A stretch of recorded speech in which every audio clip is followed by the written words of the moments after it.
Eh bien voilà, c'est particulier, n'est-ce pas Olivier? Absolument.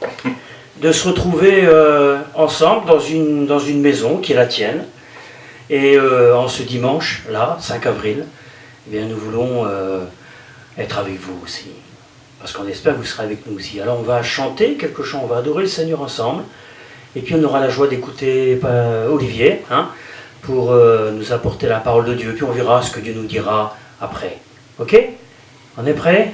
Alléluia. Alors ce premier chant s'intitule « Viens adorer, peuple racheté ».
Alors nous sommes dans nos maisons au nom de qui? Olivier? Nous sommes rassemblés au nom de Jésus. Au nom de Jésus. Et c'est pas au nom de n'importe qui. C'est quelqu'un qui est là avec nous. Avant d'entendre le message, peut-être entrer à nouveau dans les portes. J'entre dans tes parvis. Nous avons un libre accès aujourd'hui. Personne ne peut nous empêcher d'entrer dans la présence, ni les virus encore moins. Rien du tout. Notre cœur est ouvert vers celui du Seigneur. Le Seigneur nous a ouvert son cœur aussi. Alors on y va ensemble.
va entendre le message de Dieu maintenant.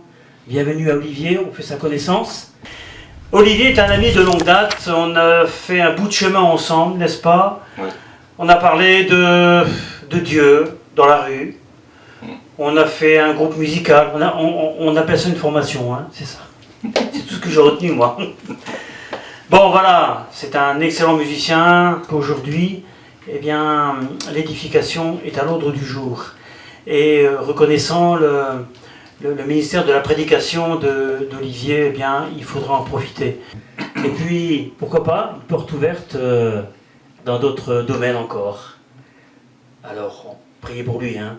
Alléluia. Merci. Seigneur, on te prie pour que le message eh bien, soit efficace maintenant dans nos cœurs, dans le cœur de l'Église, dans le cœur de nos maisons.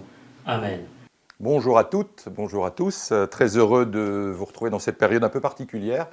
Effectivement, j'aurais apprécié, et je pense que Daniel aussi, que nous puissions nous retrouver ensemble. Enfin, les événements de notre siècle eh bien, sont ce qu'ils sont et nous nous retrouvons donc confinés, chacun dans nos demeures. Mais il y a aussi, eh bien, comme vous pouvez le constater, avec les moyens techniques, eh bien, nous sommes en relation les uns avec les autres et nous pouvons, eh bien, merci la technique d'ailleurs, d'enregistrer ce message. Je voudrais avant toute chose remercier le pasteur Daniel, Marie-Laurence, son épouse et toute son équipe pour les remercier de m'avoir donné l'occasion de pouvoir partager avec vous un message biblique, un message d'encouragement et un message qui va nous réconforter, qui va nous motiver dans cette période difficile. Alors nous vivons une période, je dirais, inédite.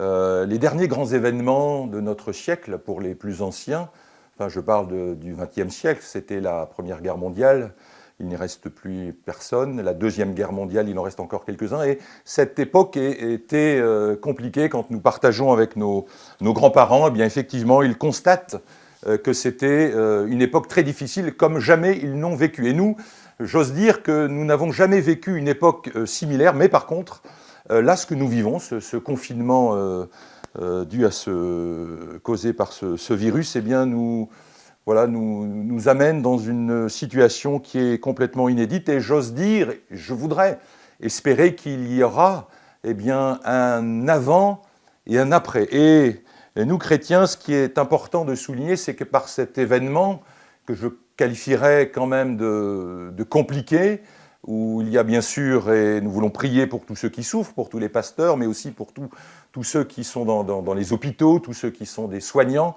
eh bien, pensez à eux bien sûr, mais il y aura, me semble-t-il, un avant et un après.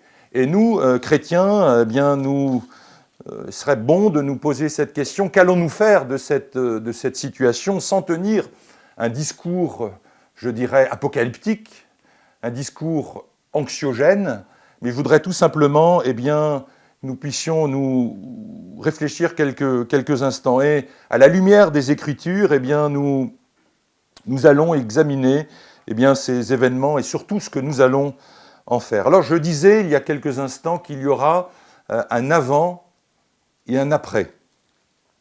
J'espère que l'après ne sera pas comme l'avant. Vous connaissez très bien cette expression, chasser le naturel, il reviendra au galop. Et par cet événement tragique que nous vivons, eh bien, la grande question qu'il serait bon que nous puissions nous poser, mais qu'allons-nous faire après? Est-ce que nous allons retourner dans nos habitudes? Est-ce que nous allons continuer avec nos moyens de fonctionner identiques? Est-ce que nous allons encore eh bien, nous approprier tout ce qui ne nous concerne pas? Et j'ose dire aussi que ce qui nous entoure, je pense à la nature, eh bien, on sent très bien qu'il y a un bouleversement. Bien sûr, moins de pollution, on retrouve les oiseaux. Je lisais dernièrement que même dans la cité célèbre de Venise, que les poissons commencent à revenir dans les canaux. Et on voit que la nature, en quelque sorte, revient et je voudrais dire qu'elle soupire.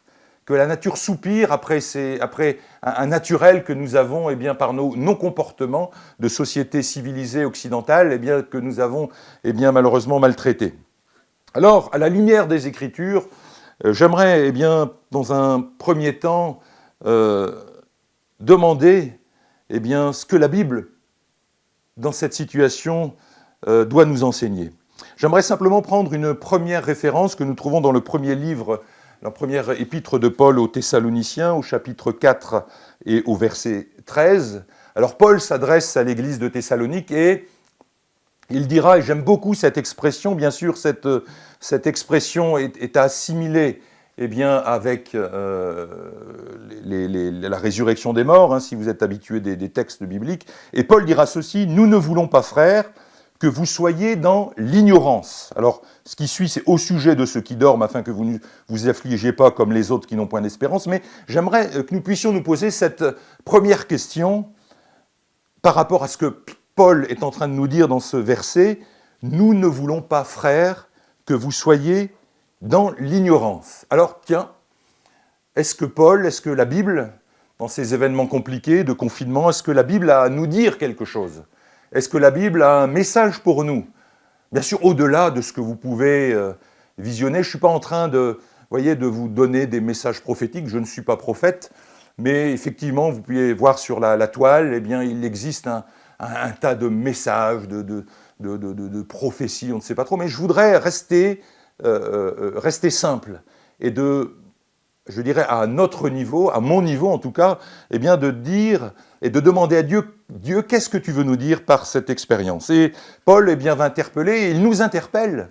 Il nous dira, mais je ne veux pas que vous soyez dans l'ignorance sur ce qui va se passer. Alors je me suis dit, s'il ne veut pas que nous soyons dans l'ignorance, c'est que la Bible, les textes bibliques ont quelque chose à nous dire sur cet événement. Et nous allons prendre des textes dans l'Évangile pour que je puisse étayer mes propos. Et je voudrais simplement nous poser une première réflexion, premier passage sur les temps que nous vivons. Il y a, dans le texte biblique, notamment dans le Nouveau Testament, il y a trois notions du temps. Et on va s'arrêter sur le temps. Alors, il y a deux explications grecques. Il y a le temps chronos, c'est le temps qui passe. Voilà, il est 8h du matin, il est 10h, midi. Là, nous sommes le matin, mais voilà, il sera 20h. Et c'est le temps qui passe. Et c'est le temps chronos, le chronomètre qui tourne, c'est l'horloge qui tourne. Et la deuxième expression grecque qui est rattachée au temps, c'est le temps kairos. C'est plutôt le temps de la période, que je pourrais qualifier aussi de saison. Alors dans nos vies, il y a des saisons.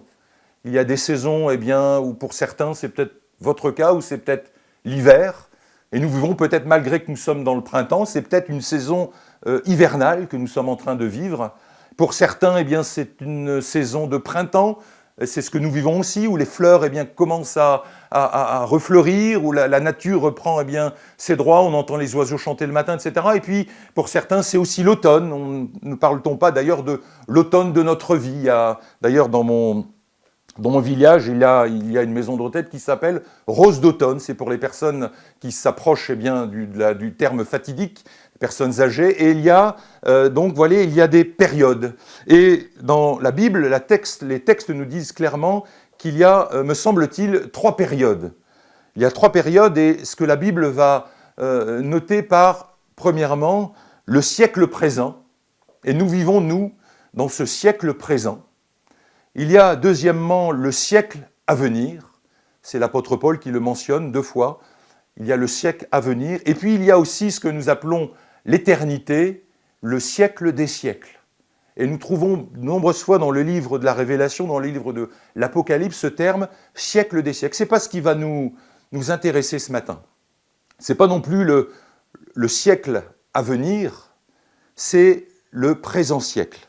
Et le présent siècle, il est qualifié par l'apôtre Paul dans l'épître de Paul aux Galates, au chapitre 1 et au verset 4. Alors je vous invite à prendre vos Bibles dans l'épître de Paul aux Galates, au chapitre 1er et au verset 4. Alors je vais prendre pour bien étayer ce verset. Alors nous lisons ceci, donc épître de Paul aux Galates, chapitre 1er et verset 4. Paul, apôtre non de la part des hommes ni par un homme, mais par Jésus-Christ et Dieu le Père qui l'a ressuscité des morts, et tous les frères qui sont avec moi aux églises de la Galatie, que la grâce et la paix vous soit donné de la part de Dieu le Père et de notre Seigneur Jésus-Christ, qui s'est donné lui-même pour nos péchés afin de nous arracher du présent siècle mauvais, selon la volonté de notre Dieu et Père, à qui soit la gloire au siècle des siècles. Amen. Et on va s'arrêter sur le verset 4, et l'apôtre Paul nous dit ceci, que le présent siècle, donc le siècle que nous vivons, eh bien, il est qualifié de mauvais. Et si ce présent siècle est mauvais, c'est que nous, chrétiens, nous sommes environnés, je dirais, d'un environnement qui n'est pas, je dirais, propice à l'évangile. Et nous le savons. De plus en plus, d'ailleurs, dans notre beau pays de France, quand nous osons parler de la religion, j'aime pas trop ce terme, mais c'est le premier terme qui me vient à l'esprit, si nous parlons de religion, eh bien, il y a immédiatement, dans les médias, il y a ce que nous appelons aussi la sacro-sainte laïcité, où nous pouvons ne pas parler de religion, et je dirais de plus en plus dans les sphères médiatiques, dans les sphères politiques, dans les sphères, je dirais, de la vie courante. Si vous avez le malheur d'essayer d'aborder ce sujet, on rend bien compte qu'il y a une opposition frontale. Et donc Paul le dira, et je dirais le prédira, eh bien, que ce présent siècle est mauvais. Il dira d'ailleurs le même, on va reprendre une deuxième référence biblique pour étayer ce que je suis en train de vous dire. On va prendre l'épître de Paul aux Romains, épître de Paul aux Romains au chapitre 12 et au verset 2. Alors c'est à peu près le même terme. Alors je lis ceci. Au chapitre 12, je vais lire à partir du verset 1, 2, 3. « Donc je vous exhorte donc, frères, par les compassions de Dieu, à offrir vos corps comme un sacrifice vivant, saint, agréable à Dieu, ce qui sera de votre part un culte raisonnable.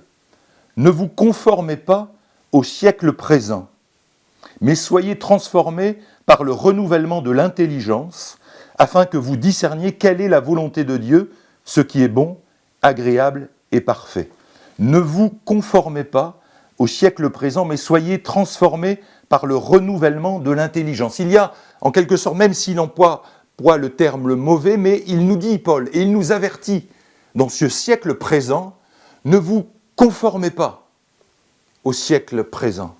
Et soyez, ce ne sera pas l'objet de ma méditation de ce matin, mais il dira aussi, il ira un peu plus loin, soyez renouvelés dans votre intelligence, autrement dit, dans votre façon de penser, dans votre façon d'observer les choses. Soyez renouvelés dans votre intelligence. Donc, nous sommes rendus dans ce présent siècle.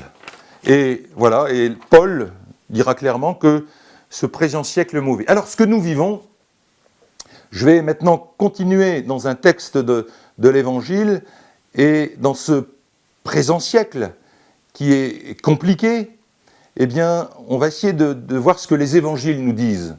Et on va prendre des textes que nous connaissons. Le premier se trouve dans l'évangile de Matthieu, Matthieu chapitre 24 et au verset 36. Alors Matthieu chapitre 24 et au verset 36.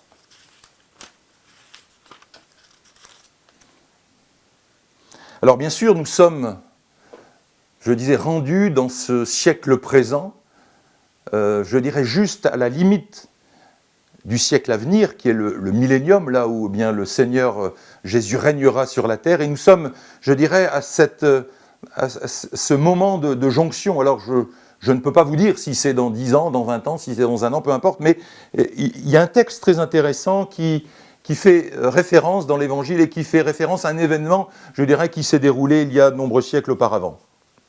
Et bien sûr, les disciples et les personnes qui accompagnaient le Christ eh bien, étaient curieux de savoir, parce que le Christ parlait bien sûr du royaume à venir, du royaume qui vient. Il dira, pour ce qui est du jour et de l'heure, personne ne le sait, ni les anges des cieux, ni le Fils, mais le Père seul. Et j'aimerais que nous puissions nous arrêter sur ce verset 37. Ce qui arriva du temps de Noé arrivera de même à l'avènement du Fils de l'homme. Ok ? Verset 38, car dans les jours qui précédèrent le déluge, j'en parlais il y a quelques secondes, les hommes, que faisaient-ils ? Rien d'extraordinaire, ils mangeaient, ils buvaient, ils se mariaient et mariaient leurs enfants, jusqu'au jour où Noé entra dans l'arche. Ils ne se doutèrent de rien jusqu'à ce que le déluge vînt et les emporta tous. Il en sera de même à l'avènement du Fils de l'homme. Alors, les hommes mangeaient, buvaient, j'ose dire quoi de plus naturel. C'est un peu aussi ce qu'on vit. On ne se soucie plus d'ailleurs de Dieu. Et j'écoutais dernièrement un message d'un prédicateur célèbre qui disait qu'effectivement on essaye, notre société veut repousser Dieu de tout ce qui nous entoure. On repousse Dieu de nos écoles, on repousse Dieu de partout, on ne veut plus en entendre parler. D'ailleurs, nous sommes une civilisation européenne qui est de culture judéo-chrétienne, mais on fait tout pour repousser un maximum. Et là, le texte nous dit bien que, voilà, on est dans nos habitudes. Les gens, les hommes, eh bien, mangeaient, buvaient, ils se mariaient leurs enfants, voilà. C'était naturel. Et ils ne se doutèrent de rien. Et j'aimerais prendre une deuxième référence dans l'évangile de Luc qui fait aussi référence à cette époque de Noé, mais qui apporte un événement supplémentaire. Alors on va trouver ça dans Luc au chapitre 17 et au verset 26, et Luc reprendra les mêmes termes que l'évangile de Matthieu. Donc je disais Luc chapitre 17 et le verset 26. Alors, on reprend exactement les mêmes termes. Ce qui arriva du temps de Noé arrivera de même au jour du Fils de l'homme. Et on reprend la même expression, les hommes mangeaient, les hommes buvaient, se mariaient et mariaient leurs enfants. Jusqu'au jour, là pour l'instant rien ne change par rapport à l'évangile de Matthieu, où Noé entra dans l'arche, le déluge vint et les fit tous périr. Et le texte de Luc va encore un peu plus loin. Au verset 28, il reprend non pas les événements de Noé, mais ce qui arriva, je lis le texte au verset 28, ce qui arriva du temps de Lot, là on change de personnage, arrivera pareillement. Et le texte reprend l'expression qui était notée au verset précédent, les hommes mangeaient, les hommes buvaient, et là il va un peu plus loin, ils achetaient. Ils vendaient, ils plantaient et ils bâtissaient. Quelle merveilleuse société! Une société qui vit, une société qui, je dirais, qui resplendit la joie, qui essaye de vivre, d'être épanouie. On se rend bien compte que ce n'est pas le cas. Les hommes mangeaient, buvaient, achetaient, vendaient, plantaient et bâtissaient. Mais le jour où Lot sortit de Sodome, une pluie de feu et de soufre tomba du ciel et les fit tous périr. Il en sera de même le jour où le Fils de l'homme paraîtra. Alors c'est une activité, je le dis, tout à fait ordinaire, une activité humaine, mais il y a une grande différence. C'est quand je lis le texte de Noé dans le livre de la Genèse, quand je ne vais pas parler de Noé parce que ça serait trop long, mais quand je lis mon texte de Noé, qu'est-ce qu'il est marqué en titre? Il est marqué « Corruption du genre humain ». Et ce qui est arrivé du temps de Noé, et l'évangile de Luc va un peu plus loin, ce qui est arrivé au temps de Lot, je dirais que c'est une corruption du genre humain. Alors je ne suis pas là ce matin pour vous dresser un tableau. Le tableau, vous le connaissez. Vous connaissez ce que nos sociétés sont en train de vivre, la libération des mœurs, tout ce qu'on peut noter, et je pense que le terme qui est bien choisi dans la traduction Louis II pour qualifier le titre du passage de Noé dans l'Ancien Testament, mais on pourrait aussi le mettre, je dirais, à notre époque, c'est en quelque sorte la corruption. Corruption du genre humain où tout va à volo, où les valeurs sont en train de disparaître. Et les textes bibliques d'ailleurs le mentionnent très bien quand ils nous disent ce qui est mal, on va l'appeler bien, et ce qui est bien, on va l'appeler mal. Alors maintenant, quand j'ai dit ça, c'est un tableau, vous allez me dire, c'est un peu anxiogène. Et je voudrais maintenant retourner. Je disais il y a quelques instants, quelques minutes, que le siècle que nous vivons, le présent siècle, qui est au bord d'ailleurs du siècle à venir, ce présent siècle est mauvais. Mais j'ai une bonne nouvelle. J'ai une très bonne nouvelle parce que si du temps de Noé, la porte de l'arche s'est refermée, j'aimerais vous dire ce matin que pour nous, et c'est un encouragement extraordinaire, c'est que, en quelque sorte, la grande porte de la grâce est toujours ouverte. Malgré la corruption du genre humain, malgré la période de confinement, malgré les douleurs, malgré ce que nous voyons, et nous sommes peut-être aussi comme dans cette situation de la nature où nous soupirons à l'avènement de Dieu, à l'avènement du Seigneur, et il y a une bonne nouvelle, c'est que la porte de la grâce est toujours ouverte. Et ça doit nous interpeller. Parce que même si le temps est mauvais, eh bien il y a comme je dirais, un encouragement, et je voudrais vraiment vous encourager, vous motiver. Ne soyez pas tristes. Bien sûr, il y a une tristesse qui est légitime, mais eh bien, quand vous lisez les psaumes, le psaume 46, eh bien, quand ce texte nous dit que Dieu est pour nous un refuge, oui, et Dieu est avec nous, mais il veut aussi, peut-être, par cet événement, par ce confinement, nous encourager. Parce que oui, la porte, cette grande porte qui est une image, la porte de la grâce, pour ceux qui ne le connaissent pas, est encore ouverte. Et je disais il y a quelques instants, si la porte de l'arche de Noé eh bien, s'est refermée et le monde a été détruit par l'eau, eh bien, la porte de la grâce, la grande porte du ciel, la porte de l'amour de Dieu, la porte de Jésus-Christ qui attire les hommes à lui, la porte de la compassion, eh bien, elle n'est pas fermée.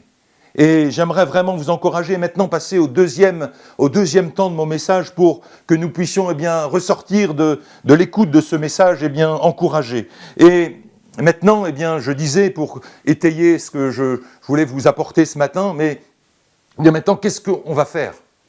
Qu'allons-nous faire ? Est-ce qu'il y aura, je disais, un avant et un après, mais avec l'après ? Qu'est-ce qu'on va faire de cet après ? Je suis en train de vous dire que la porte de la grâce est grande ouverte. Et j'aime beaucoup cet ancien chant qui nous dit pour les plus anciens, de la croix, la grâce coule, et elle coule encore constamment.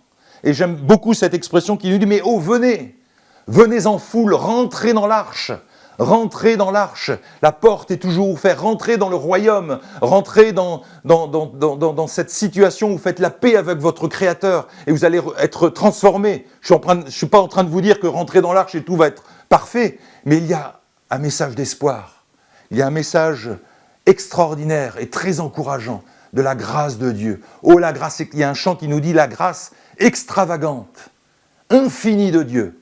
Et cette porte est toujours ouverte. Alors, maintenant, je disais, qu'est-ce qu'on va faire de cet après-confinement ? Parce qu'il y aura un après. On pourra se dire, mais oui, bon, voilà, on va revenir. Je disais, chasser le naturel, il va revenir au galop. Mais j'espère que pour nous, eh bien, le naturel ne va pas revenir au galop. Et maintenant, on va se laisser interpeller par les textes bibliques pour nous dire, qu'est-ce qu'on doit faire, Seigneur ? Voilà, il y a cette période qui va, je pense, se terminer. Nous prions pour les médecins, je prie pour les biologistes, pour les chercheurs, pour les savants, pour qu'ils puissent eh bien, trouver, eh bien, avec l'aide de Dieu, eh bien, un remède. Et nous voulons bien sûr prier pour toutes nos autorités, mais nous maintenant, en tant que chrétiens, en tant qu'Église, qu'allons-nous faire ? Et j'aimerais, pour continuer à prendre deux textes qui sont à peu près similaires, mais on va continuer à lire dans les épîtres de Paul. On va prendre un texte dans l'épître de Paul aux Éphésiens et ensuite dans l'épître de Paul aux Colossiens. Donc on va prendre une première référence dans l'épître de Paul aux Éphésiens, au chapitre 5. Alors Éphésiens, chapitre 5, et on va prendre le verset 16. On va même prendre le verset 15. Alors je disais, Éphésiens, chapitre 5, verset 16. Verset 15. « Prenez donc garde de vous conduire avec circonspection, non comme des insensés, mais comme des sages. » On va s'arrêter sur le verset 16. « Rachetez le temps, car les jours sont mauvais. » Vous voyez, je rejoins un peu cette expression du présent siècle. Et Paul nous interpelle encore une fois. Rachetez le temps, car les jours sont mauvais.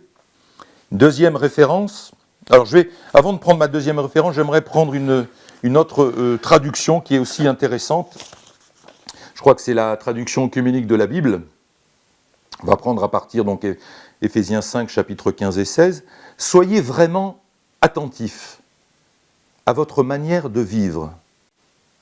Ne vous montrez pas insensés, mais soyez des hommes sensés, qui mettent à profit le temps présent, car les jours sont mauvais.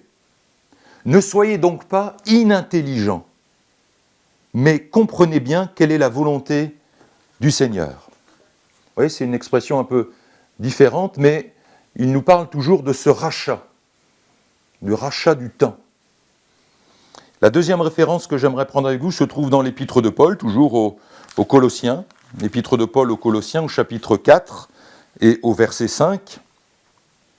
Ce texte nous dit, donc Éphésiens 4, chapitre 5, « Conduisez-vous avec sagesse envers ceux du dehors, et rachetez le temps. Que votre parole, verset 6, que votre parole soit toujours accompagnée de grâce, assaisonnée de sel, afin que vous sachiez comment il faut répondre à chacun. » Je vais prendre une autre traduction.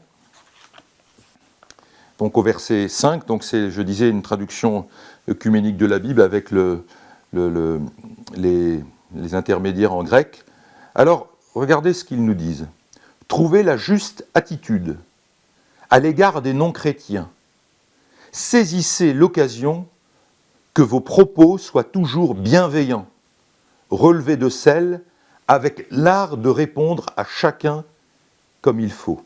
Trouvez la juste attitude à l'égard des non-chrétiens. » Je disais il y a quelques instants, pour commencer mon message, il y a le temps, chronos, donc le temps qui circule, l'horloge.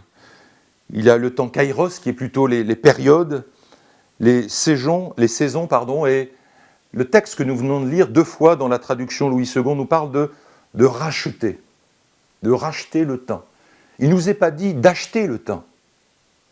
Il nous a dit racheter le temps. Et alors je me suis intéressé à ces 2 expressions. Je vais prendre un exemple tout simple. Quand je viens d'avoir mon permis, on dit « je vais acheter une voiture ». On ne dit pas « je vais racheter une voiture ». Si j'ai mon permis et que je casse ma voiture ou on me la vole pour différentes raisons, une grosse panne, etc., que disons-nous ? Je vais racheter une voiture. Il est intéressant de voir cette différence, et Paul nous dit de racheter le temps. Et je dirais, la définition de racheter, c'est en quelque sorte d'acheter quelque chose qui a déjà été vendu.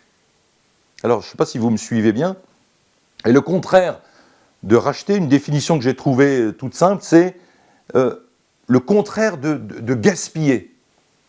Alors, je vais racheter du temps, en quelque sorte, ça veut dire que, initialement, mon temps, je l'avais perdu. Et je vais essayer de le racheter. Parce que Paul le dira que les temps, le présent siècle, il est mauvais. Et je vais racheter, en quelque sorte, ce qui a déjà été vendu. Une autre expression dira comment expliquer le fait de racheter le temps, c'est cesser de dépenser son temps inutilement.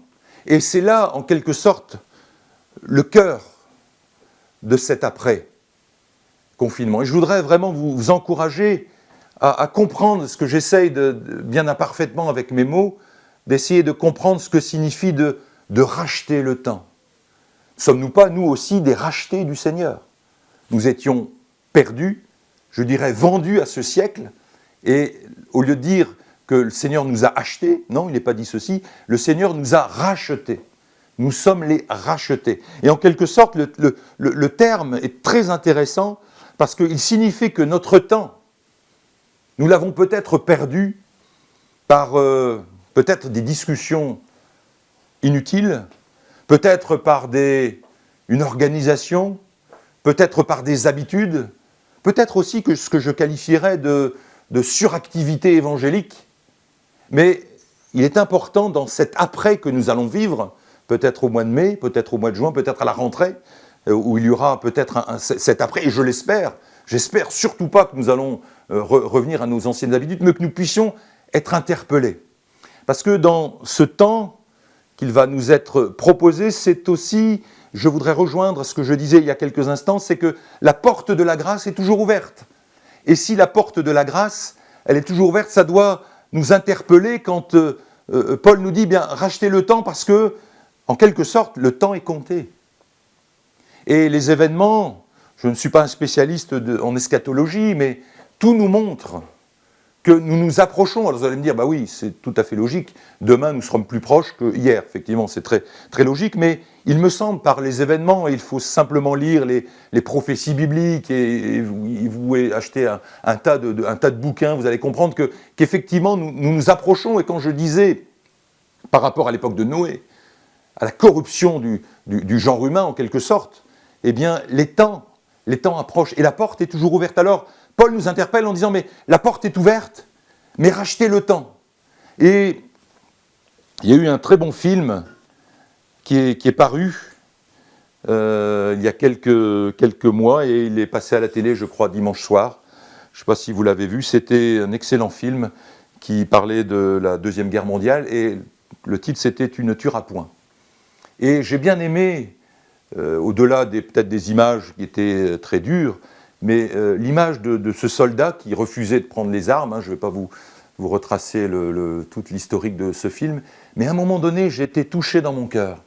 Quand la prise de cette arête, de cette crête, à un moment donné, quand cet homme, on le voyait, mais j'en ai sauvé un, j'en ai sauvé deux. Il y en a peut-être encore un à aller chercher, encore un troisième, encore un cinquième, encore un cinquième, encore un sixième. Et puis à un moment donné, on le voit, mais combien j'en ai sauvé? J'en ai sauvé 10, mais j'en ai encore à aller sauver. Puis on voyait cet homme qui repartait, et c'était une merveilleuse image de cet homme qui repartait eh bien, dans ce champ de bataille et qui allait chercher les perdus. Et combien j'en ai encore sauvé? 15. Je vais encore en chercher un 16e. Je suis arrivé à 20, mais je vais encore en chercher un 21e. Et puis on voit, je ne sais pas, je ne me souviens plus exactement du nombre, mais il en a sauvé d'une manière miraculeuse. Lui qui ne voulait pas porter les armes, et cette expression m'a complètement bouleversé, mais je vais encore en chercher un. Parce que la porte est encore ouverte. J'ai encore un soldat à aller chercher. Et je ne sais pas s'il est arrivé à 40, 50 ou 70, mais enfin, il en a sauvé, je dirais, un grand nombre. Et c'est une belle image de... Il rachetait le temps, en quelque sorte, il allait chercher. Je disais que la porte de la grâce est ouverte, et Paul nous interpelle pour que nous puissions eh bien, racheter le temps et replacer, je dirais, notre rôle dans la bonne voie. Oui, la porte de la grâce est toujours ouverte, et Paul nous invite à repenser et à revenir à l'essentiel. Notre rôle essentiel, nous sommes sauvés, certes, mais je disais qu'il y a encore beaucoup d'actions à mener. Et le rôle essentiel de nous, chrétiens, notre rôle essentiel, nous, chrétiens, membres de l'Église en général, c'est l'Église parce que l'Église, c'est nous. Et j'ose dire que l'Église n'est pas une organisation, même si les organismes sont bonnes, l'Église n'est pas une entreprise. Souvent, eh bien, quand on rentre dans des organisations, eh bien, on est bien installé, on est confortable, je dirais qu'on s'embourgeoise. Et dans cet après, eh bien, il me semble qu'il est nécessaire de se poser cette question qui est lourde, mais comment vais-je racheter le temps? Il y a tellement je dirais, d'activités qui nous environnent. Il y en a tellement. Chronophages. Et quand je vous dis ça, je parle à moi-même. Hein. Combien de temps? Je dirais, sans aucun jugement de ma part. Hein. Mais il y a tellement je dirais, de loisirs, d'écrans, voilà, pour nommer ce qu'il faut nommer. Il y a tellement d'écrans, tellement d'activités chronophages. Mais je ne suis pas en train de vous dire, j'étais il y a quelques instants en train de vous dire que ce n'est pas le fait de vous conseiller d'être des hyperactifs évangéliques, d'être dans l'hyperactivisme, ce n'est pas ça du tout, mais de replacer les choses dans le chemin essentiel. Qu'avons-nous vécu depuis quelques instants, depuis quelques semaines, avec ce confinement, depuis quelques jours plutôt? Eh bien, on s'aperçoit qu'il y a une relation fraternelle qui se recrée. J'ose dire, moi j'ai pris contact avec un de mes cousins du sud de la France que je n'ai pas beaucoup l'occasion de voir, parce que les événements, eh bien, la famille, eh bien, les grandes familles se dispersent, que je n'avais pas entendu au téléphone depuis des années. On s'aperçoit qu'avec nos voisins, là en l'occurrence mon voisin, ce que j'appelle mon voisin d'en face, eh bien voilà, il est venu nous voir si on pouvait lui imprimer des attestations, etc. On s'aperçoit que par cet événement, eh bien, il y a des choses essentielles qui sont en train de se reconstruire. Il y a des choses essentielles qui sont en train de se reconstruire. Il y a aussi, peut-être, nous dans l'Église, je ne veux pas dire repenser, qui suis-je pour dire repenser l'Église différemment, loin de là, mais on s'aperçoit que les phénomènes d'églises de maison, les phénomènes de groupes de maison, les phénomènes de cellules sont très importants. Et on s'aperçoit que nous, chrétiens, eh bien, on a l'impression pas de revivre, mais nos habitudes ont tellement été bouleversées, vous vous rendez compte moi je n'ai jamais connu ça, on ne peut plus se réunir le dimanche matin. Qui aurait pu penser ça, il y a quelque temps? On ne peut plus, voilà, pour des raisons sanitaires, eh bien on ne peut plus se réunir. On ne peut plus, eh bien, je pense et ça c'est beaucoup plus dramatique, aux funérailles par exemple, eh bien, on ne peut plus se réunir, c'est compliqué, mais voilà, cette occasion nous est donnée dans cet après de racheter le temps et d'aller, en quelque sorte, chercher ceux qui sont perdus. Alors je ne suis pas en train encore une fois, de vous dire qui suis-je pour dire il faut évangéliser, pas ça du tout, on a dépassé, je crois, ce stade-là, hein. Parce que ça me semble tellement normal que c'est même plus la peine de le dire, mais à un moment donné, voilà, on remet les choses à l'essentiel, et de reconstruire dans cet après, eh bien, ce qui est primordial dans notre engagement chrétien. N'oublions pas les dernières paroles du Seigneur, faites, allez, et faites des disciples, allez, allez porter la bonne nouvelle. Et j'ai été interpellé il y a quelques jours par ce texte, encore une fois, de Paul qui interpellait Timothée, mais ce verset tout simple, prêche la parole, tout simple, témoigne, c'est tout simple, c'est une chose tellement essentielle d'ailleurs qu'on puisse revenir aux choses essentielles. Et dans cet après, voilà, c'est ce que je voulais vraiment vous encourager. Continuons et nous arrêtons pas. Le Seigneur est avec nous, il nous encourage. Quel bonheur aussi de savoir qu'il a tout entre ses mains et que voilà, Dieu est au-dessus du Covid-19, vous m'avez bien compris, même si nous respectons scrupuleusement, parce que la Bible nous dit de respecter ce que les autorités nous disent et nous voulons être soumis, il n'y a aucun doute là-dessus, mais de savoir que Dieu tient tout entre ses mains. Et est-ce qu'il y a des choses qui arrivent dans le monde sans que Dieu ne soit pas au courant? Bien non, il tient tout entre ses mains. Et nos vies, parce que nous l'avons décidé un jour, nous avons placé nos vies entre ses mains. Et bien, si nous avons placé nos vies entre ses mains, nous sommes en sécurité. Un ancien chant nous dit, qu'aurais-je à craindre? Parce qu'il vit, je n'ai rien à craindre. Mes lendemains sont assurés. Mais dans mes lendemains sont assurés, voilà, j'aimerais tellement vous projeter. Je vous ai dit que ce qui arrivait du temps de Noé, on va le vivre. Les gens ne se doutèrent de rien. Et puis Paul nous dit que ce présent siècle, cette période kairos, est mauvaise. Nous le savons et nous le constatons. Il n'y a pas besoin de dresser des tableaux apocalyptiques, nous le savons. Et Paul va encore plus loin, il nous invite ce matin à racheter le temps. Autrement dit, à placer nos temps, notre énergie dans des choses essentielles. Investissons notre temps pour des valeurs éternelles. Investissons notre temps pour des valeurs éternelles. Continuons à semer. Vous qui êtes peut-être découragés ce matin, vous qui êtes peut-être chez vous devant votre écran, vous allez peut-être voir en streaming ou en podcast, je ne sais pas, le message, je voudrais vous encourager vraiment à racheter le temps, à continuer à annoncer l'évangile, à prêcher l'évangile, à être des fervents de votre assemblée, quelle qu'elle soit à Roubaix, à Ouascal, à la Madeleine, à Tourcoing, peu importe, mais que nous puissions être renouvelés, mais aussi interpellés dans cet après-confinement. Et j'aimerais simplement, pour conclure, laisser cette expression de Paul, racheter le temps. Racheter le temps pour que nous puissions en arracher un maximum. La porte de la grâce est ouverte. Voilà, arrachons un maximum pour qu'il puisse rentrer avec nous. Que Dieu vous bénisse. Amen. Seigneur, nous te remercions pour ta parole qui est très encourageante et quelle joie de savoir que dans ta parole, Seigneur, tout est écrit, Seigneur, dans ta parole. Et tu nous interpelles parce ce qui est arrivé du temps de Noé, je l'ai dit, va se dérouler, se déroule sous nos yeux.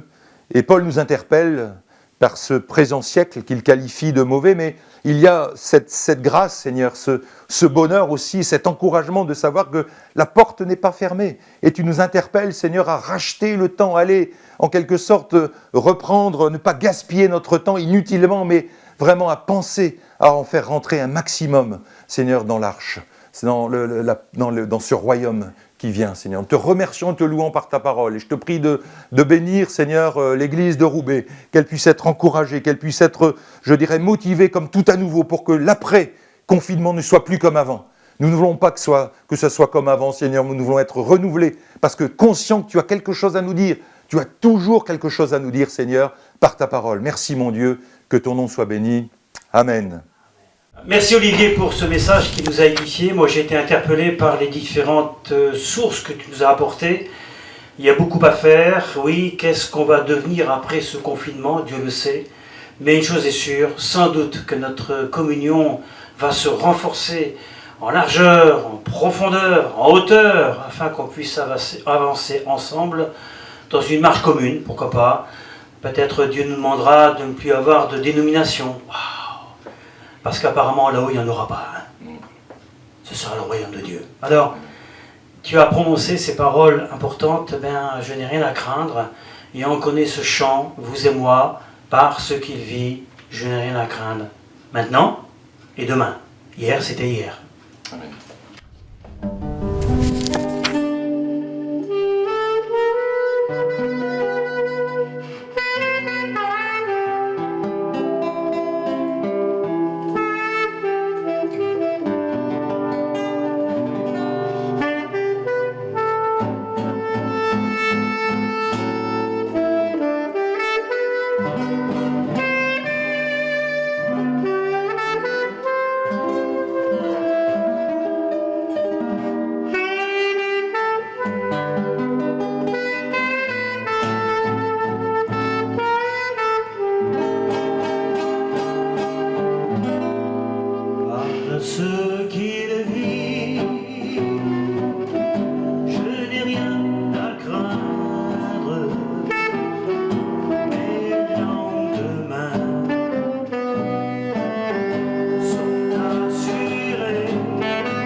Merci.